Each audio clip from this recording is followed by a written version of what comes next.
অপেক্ষায় রইলাম, আল্লাহ একদিন আমাদেরকেও সাফল্যের দুয়ারে পৌঁছে দিবে।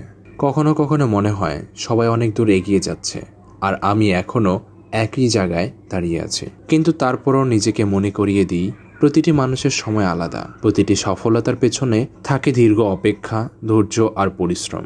আজ হয়তো আমার দিন নয়, হয়তো এখনও অনেক পথ বাকি, তবুও আমি থামবো না, হাল ছাড়বো না, কারণ আমি বিশ্বাস করি আল্লাহ আমাদের পরিশ্রম দেখেন এবং আমাদের স্বপ্নগুলোও জানেন। তাই অপেক্ষা রইলাম, আল্লাহ একদিন আমাকেও সফলতার দুয়ারে পৌঁছে দিবে ইনশাল্লাহ। সেই দিন খুব বেশি দূরে নয়। তো যাই হোক, গতদিন আপনারা দেখেছিলেন যে আমাদের বালিগুলো এক জায়গায় স্তূপ করে রেখেছিল এবং অন্য সাইডে বালি একেবারে কম ছিল, আর এছাড়াও আমাদের বালু আরো 200 ফুট লাগতো। তো গতবার যাদের দিয়ে আমরা কাজ করেছি, এবার তাদেরকে না নিয়ে নতুন দুজনকে নিয়েছিলাম এবং বালিতে পানি দিচ্ছিলাম প্রচুর পরিমাণের। এবং অনেকে বলেছেন যে পানি দেওয়ার পরে নাকি পা দিয়ে পাড়া দিতে হয়।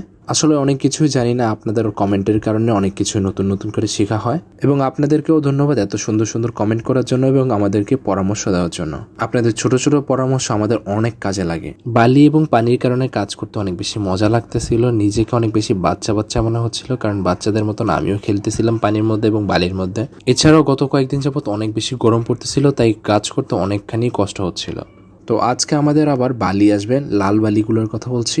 অনেকে বলেছে বালিগুলোর মধ্যে নাকি মাটি মেশানো থাকে, তাই দেখে শুনে বুঝে কিনতে হয়। তো শুনেছি আমাদের লক্ষ্মীপুরে নাকি শুভপুরের বালি সবচেয়ে বেশি ভালো।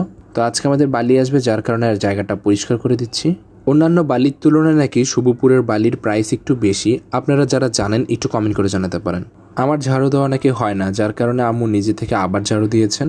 যত ভালোভাবেই কাজ করি না কেন, আম্মুর কাছে কোনো না কোনো ভুল থাকেই। সব সময় এমনটা আমার সাথে হয়েই থাকে। সারাদিন এরকম আমাদের টুকটাক কাজ করা লাগেই, কারণ এগুলো তো আর টাকা দিয়ে করানো যায় না। তো এই সব কাজ শেষ করে আমাদের দোকানে যেতে হয়েছে ইট বাউল সিমেন্টের। সেখানে আমাদের কিছু টাকা বাকি ছিল, সেই টাকাগুলো দিতে গিয়েছিলাম। কাজ করে আসার কারণে অনেকখানি ক্লান্ত ছিলাম, যার কারণে ভাইয়া আমাদেরকে কোল্ড ড্রিঙ্কস খাওয়াইছে।